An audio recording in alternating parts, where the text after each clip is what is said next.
sakramentuak, misterio santuak behar bezala ospatu ahal izateko. Erruki jauna, Kristo erruki, erruki jauna, erruki dakigula jainko guztiz altsua, eta gure pekatuak barkaturik eraman gaitzala betiko bizitzara. Egin dezagun otoituz. Jainko jauna, zugandik dugu askatasuna eta salbamena, entzun gure otoitzak, eta zure semearen odolaz salbatu gaituzun ezkero, egizu zugandik bizi gaitezela, eta zugan arki dezakula beti ereko zoriona. Zure seme Jesu Kristo gure jaunaren bitartez, zurekin eta Espiritu Santuarekin, jainko eta errege bizi baita, gizaldi eta gizaldietan.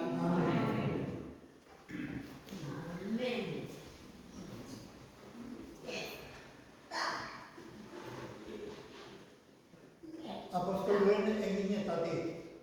Egun haietan Paulo Pisidiako Antiokera etorria zalarik onela esan zio txinagogan. Zenideok, Abrahamen ondorengo eta jakinkoaren beldur zaretenok, zuei bidali zaizue salbamenitz hau. Jerusalem darrek eta haien agintariek ez zuten onartu Jesus. Ez zituzten ulertu lagun bateko irakurtzen ziren profetan esanak, baina bete egin zituzten. Ura heriotzara eramanez, eta heriotza merezi zuenik ez zertxo ere aurkitu gabe. Ura hiltzeko eskatu zion Pilatori eta hari buruz idazitako guztiak bete ziren. Abetik eratsi zuten eta hilobian sartu, baina jakoikoa piztu egin zuen hilen artetik, eta harrekin Galileatik Jerusalema igo zirenek egun askotan agertu zitzaien. Horiek dira orain beraren testigu herriaren aurrean. Gu berriz hau adierazten dizuegu. Gure gurasoei egindako egintzaria jangoikoa guri sendideoi bete digula piztu egin baitu Jesus. Hala dago idatzia bigarren salmoan. Nere semea zerazu, ni zaitu gaur zu sortu. Jaunak esana.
Aldi hartan Jesusek honela esan zien bere ikasleei, ez izan bihotz larririk, sinistu ezazue jainkoarengan eta sinistu nigan ere.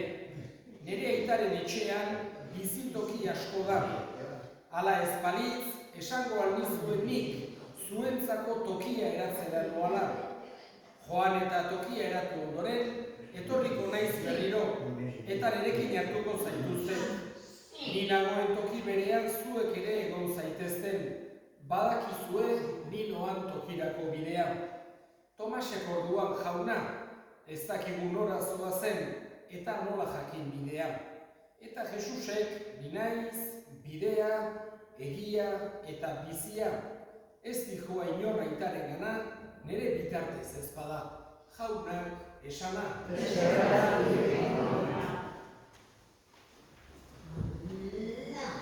Jesusek bere ikasleekin elkarrizketa, tertuli asko egiten zituen, seguru asko, elkarrekin bizitu ziren 3 urteetan.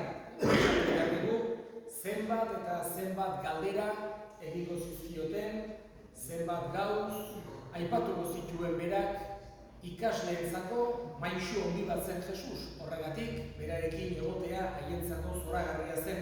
Gainera oso giro politia sortzen zuen Jesusek beti bere inguruan alaitasun, umore on, halako giro polit bat, eta galdera asko egiten zizkioten, eta Jesusek dudik gabe gauza asko erakutsi izan zizkien 3 urte haietan. Horietako gutxi batzuk besterik ez daizkigu gelditu evangeliotan. Baina gelditu zaizkigun horiek guk ere altxor handi batzuk bezala hartu behar ditugu. Jesusek esandako horiek bere ikasleek entzuten zituzten bezala, guk ere badegu aukera entzuteko ere, barneratzeko ere, bihotzean gordetzeko ere. Y una de las frases de Jesús, vamos a decir, que dentro de las que están en el Evangelio, que están las más importantes, lo que los evangelistas consideraron que era más necesario que quedase para todos los demás que íbamos a escucharlo, vamos a leerlo sin haber tenido un conocimiento directo de Jesús en este mundo. Dentro de esas frases que hay en el Evangelio, una de las que ha tenido, vamos a decir, más difusión, más éxito, es precisamente esta que hemos escuchado en este Evangelio. Yo soy el camino, la verdad y la vida. Digamos que es una forma de Jesús de autodescribirse, autodefinirse, darnos a conocer quién es, cómo es, su naturaleza, que ha tenido, vamos a decir así, un éxito grande en cantidad de imágenes de Jesús.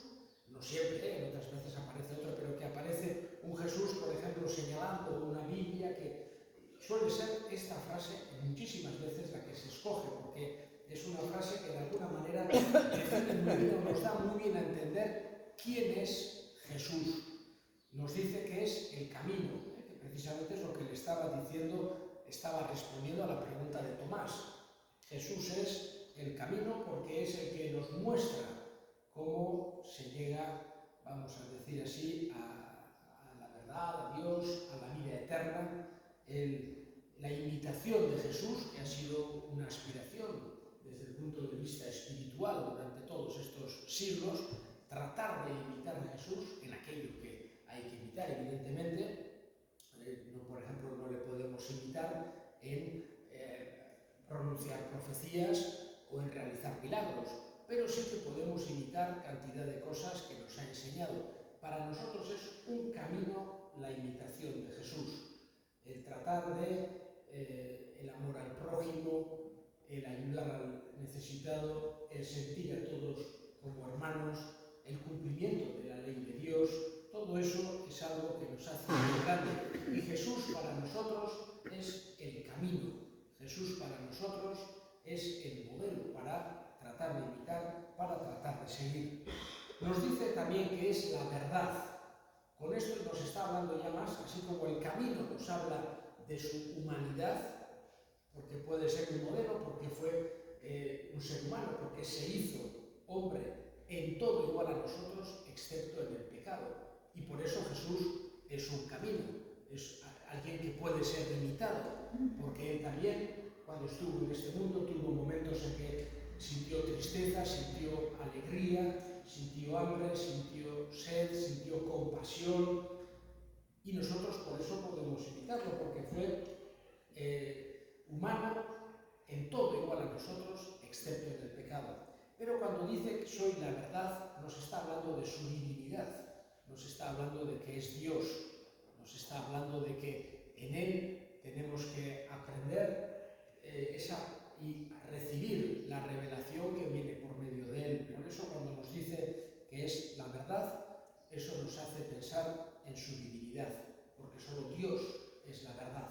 Nosotros tenemos que vivir en este mundo buscando la verdad, queriendo la verdad, tratando siempre de vivir y de ir en el camino de descubrimiento de esa verdad, que es la verdad plena con mayúsculas, es Dios. Por eso, al decirnos soy la verdad, nos está diciendo soy Dios, nos está hablando de su divinidad.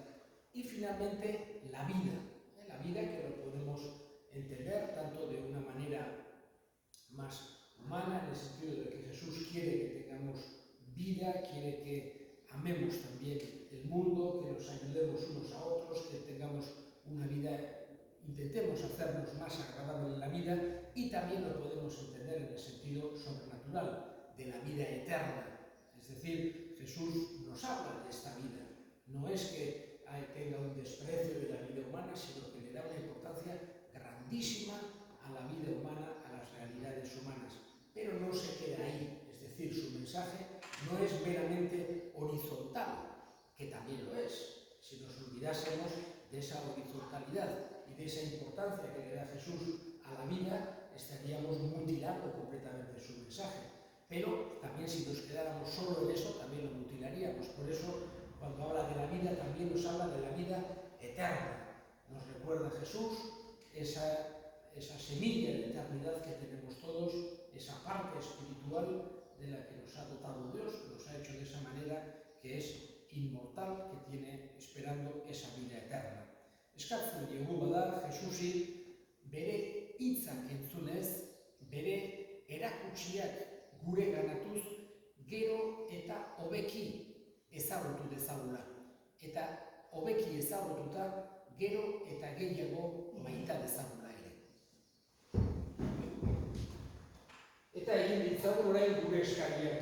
Eskatzen dugu, gaurko egun honetan, bereziki, beren etxeetatik urruti dauden guztien alde. Kristauengan beti harrera ona harki dezaten, eskatzen jaunari. Gure indargoak ere gogoan hartuko ditugu, gaurko meza santuan bereziki, Jesus Otamendi, bere gelako laguna Maurizio eta Garbine Sasien jaunak bere baitan hartu eta handik gure alde egin dezaten eskabezaiogun jaunari. Entzuna eta ona bihotzez egiten dizkizu guztiak Kristo gure jaunaren bitartez. Amen.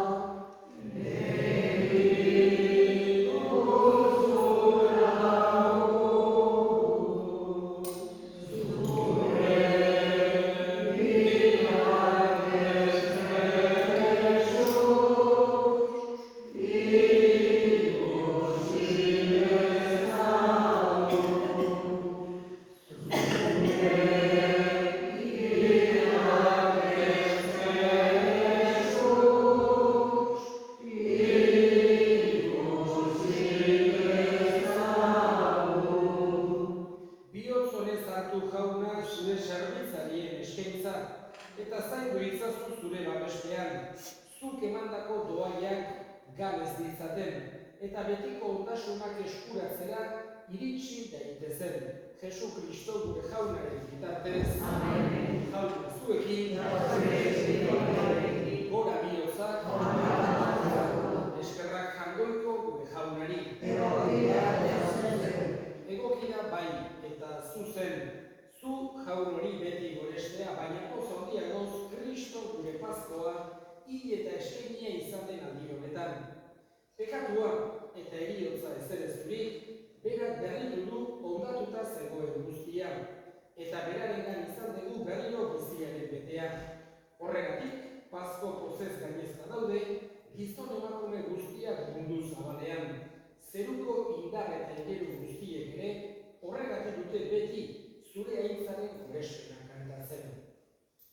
Santu, Santu, Santua, niren guztien jaino jauna, zerulura bete ditauza, zure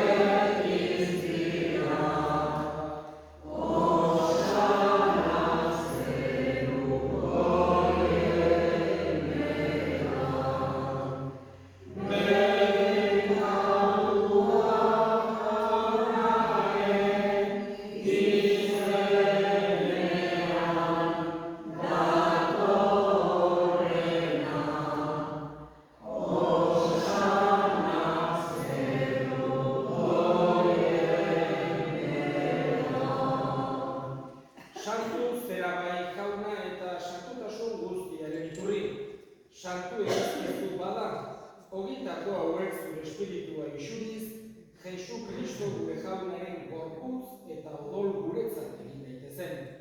Berak, saldu zutenean eta bere gogoz gurutzera zihoala, ogiak du eta eskerrak emanez zatitu zuen eta bere ikasleei eman zien esanez.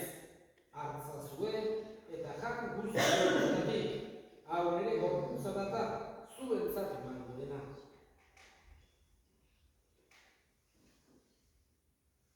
Afaloa berdin kalizaturik, berriz ere eskerrak emanez bere ikasleei eman zien esanez. Hartza zuen eta edan guztiok otatik. Hau nire odolaren kamizarata, ikerri eta betikoaren odola. Zuentzat eta askorentzat pekatuak barkatzeko isuriko dena. Egizure hau nire horietari.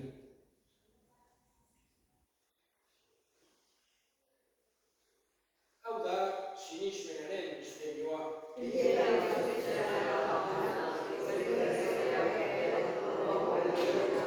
Horregatik jauna, zure semearen heriotza eta piztuera gogoratuz, biziaren ogia eta salamenaren kalizan eskaintzen dizkizugu zuri eskerrak emanez, aldarean zure zerbitzari onartu gaituzulako.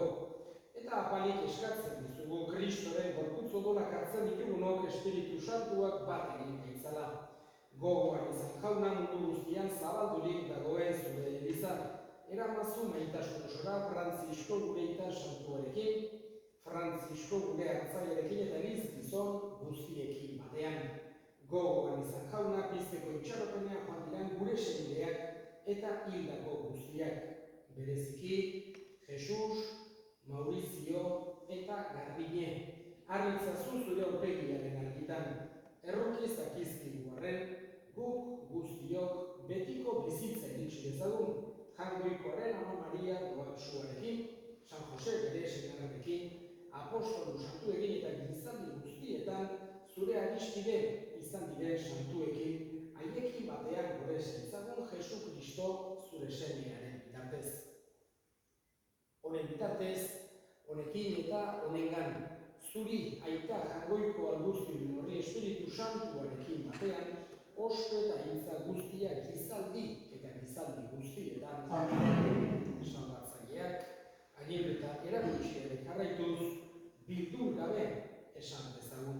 Gure eta zerrela zena, santu izate izure izena, etorpen izure ermenua, egin bere izure naia zeroa zela horreare, eman izuro horrenunak horreia, markatu gure zerrak, gure egin barkazten egin izero, eta ez dute atera gaitzazu jauna gaitz guztietatik emai guztu pakea gure egunotan. Zure errukiari esker pakatetik garbi bizi gaitezen eta estualdietan sendo. Betiko zorionaren itxaropenean, Jesu Kristo gure salbatzailea noiz etorriko den zain gaudela.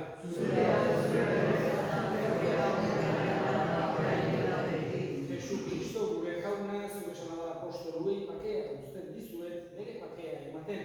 Begira zure elizaren sinismenari eta ez gure pekatuei, eta zure gogoaren bezala emaiozu elizari pakea, eman batasuna, errege bizi baizera gizaldi eta gizaldietan, jaunaren pakea beti zuekin. Zue pakea. Jangoikoaren bikotxa, zuk entzen duzu munduko pekatua,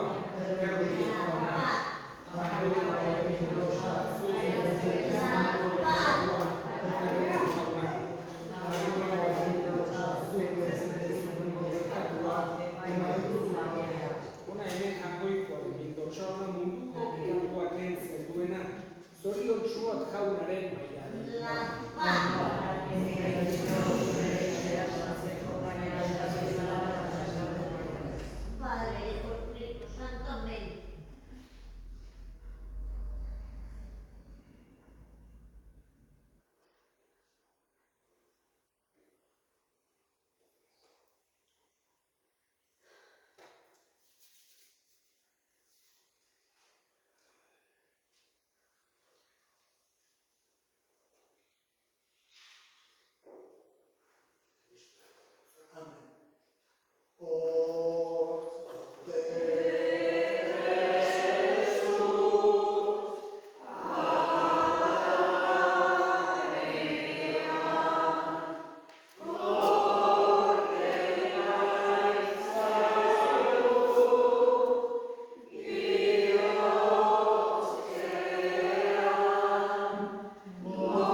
salbatu dituzunak, eta zure semearen nekaldiak erosi dituenak garen piztuerak poztu ditzala errege bizi baita gizaldi eta gizaldietan, jauna zuekin, berdinka zaitzatela jainko guztiadunak, aitak eta semeak eta Espiritu Santuak, zoazte jaunaren bakean.